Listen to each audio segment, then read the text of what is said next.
Know how excited I am that we have a stage that reflects the quality of campus life and student programming. Go Cougs!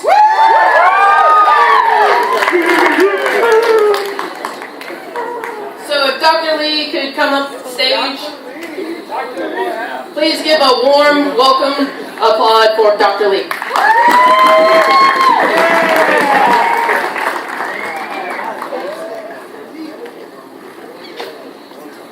Thank you very much. I'm really honored to be here today in this joyous occasion. This really is a Tier 1 stage to serve all of the students here at the University of Houston.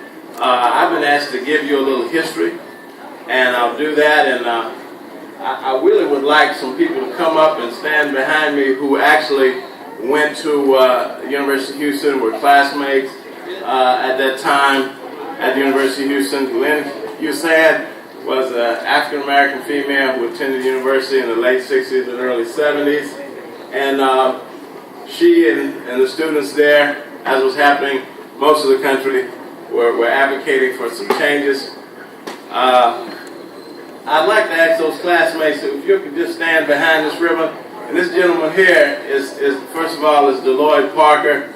Many of you may know is the longtime director of Shape Community Center, and which is located in the 3rd Ward.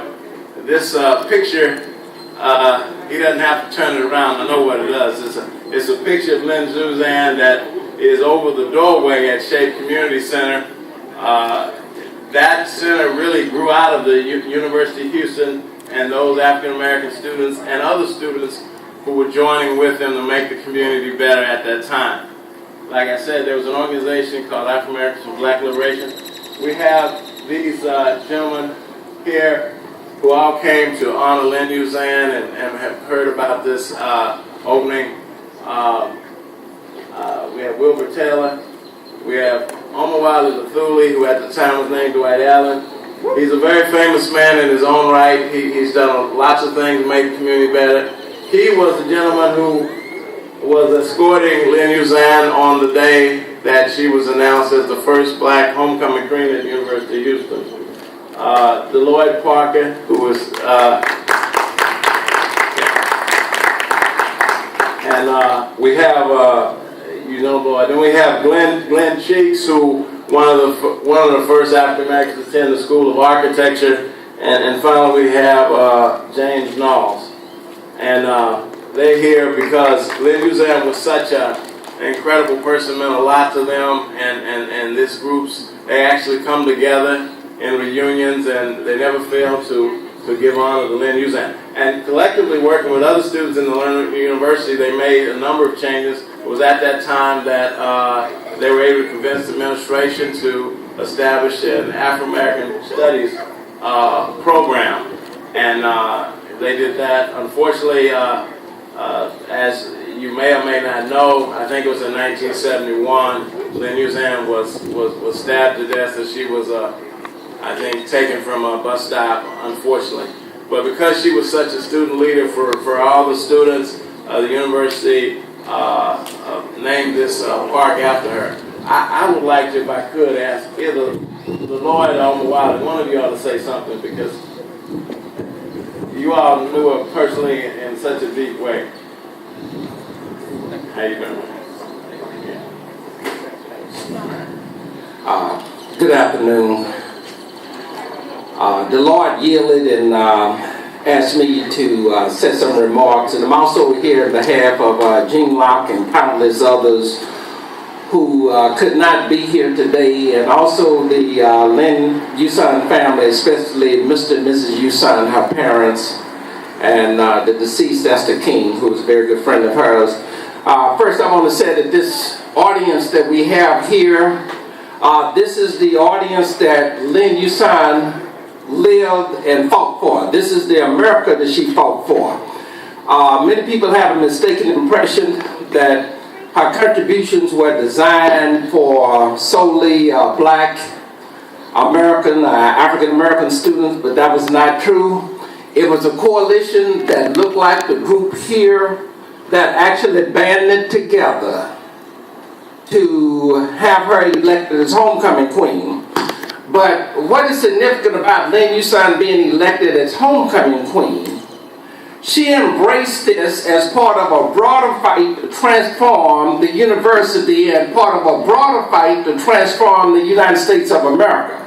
To fight for democracy, to fight for inclusion in the mainstream, to fight for those workers at the University of Houston that were stuck on the bottom, who were making minimum wage. At that time, it was $1.35 an hour.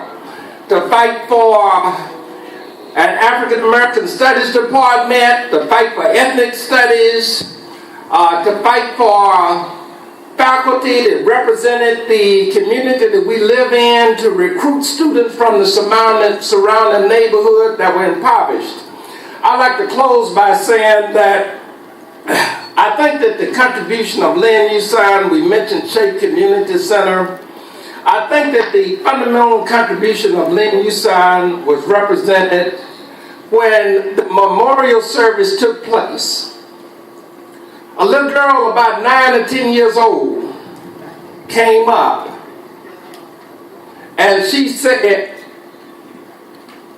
wiping tears from her eyes, that the dress that she had on, that Lynn Eusan taught her to sew that dress. And so my point is that many of you will come away with undergraduate degrees, you'll come away with advanced degrees, but when you get to the end of the road, and none of us know how we were going to end up. None of us know how we're going to end up, but when we get to the end of the road, the question is going to be, have you examined your life? The question is going to be, is an unexamined life worth living?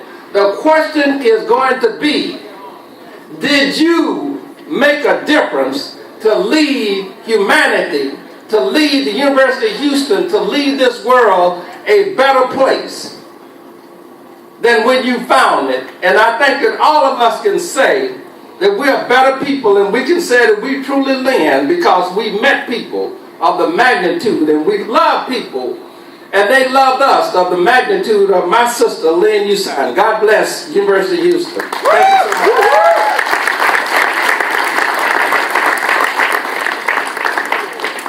Thank you. I'm next going to bring up Keith Kawaka, the Associate Vice President for Student Affairs. He's going to talk to you guys a little bit more, but I just want to say thank you very much for that speech. I know it personally affected me. I really do try and strive to leave a mark on the campus, and I think that this new stage is going to help a lot of other students do that as well. Please welcome Keith Kawaka. Thank you, Jesse. My job here today is really to thank the people that made this stage possible.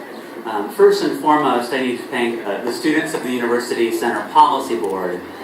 They were the folks that really identified this as a great project to do while the University Center is going under renovation. So if members of the UC Policy Board could wait to identify themselves, we have Jesse, who's the current chair, Cedric, Lila, Yesenia. Thank you for supporting this great opportunity to enhance student life. Secondly, I want to thank the people in our university physical plant facilities management team that made this possible. Susan Vale, who is in the audience right over there in red, the lady in red, she took a vision for what our students on the policy board wanted to see in an enhanced stage, and she worked with Walter P. Moore, our architect, as well as Vaughn Construction to make this stage happen in a very, very tight turnaround. So Susan, just a heartfelt thank you from me.